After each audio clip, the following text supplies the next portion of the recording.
ఇటువంటి కృష్ణయ్య గారు లాంటి వాళ్ళు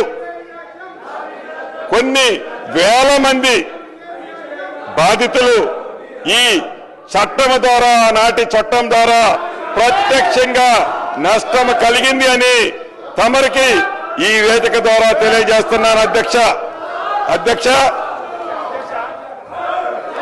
మనం చిన్నప్పుడు చదువుకున్నాం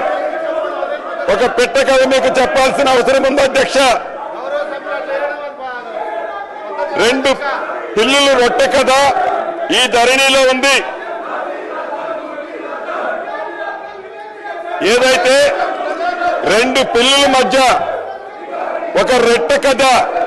గ్రామీణ ప్రాంతాల్లో కథలుగా చెప్పుకుంటారు అధ్యక్ష ఆ కథ ఏంటంటే ఒక రొట్టె ముక్క రెండు రొట్టె ముక్కలు ఉంటాయి అధ్యక్ష ఆ రొట్టె ముక్కలో ఒక పిల్లి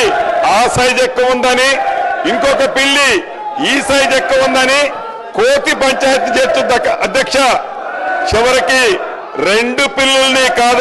కాదని ఆ రెండు రొట్టె ముక్కలని ఆ కథలో కోతి తిన్నట్లే ఈ ధరణి కాన్సెప్ట్ ని పెట్టి తెలంగాణ రాష్ట్రంలో ఉండే దళిత గిరిజన మైనారిటీ బీసీల వేలాది ఎకరాల భూములని ఆనాటి పెద్దలు కోతి సామెతలాగానే తన్నుకుపోయారు అధ్యక్ష ఈ ధరణిని పెట్టి అదే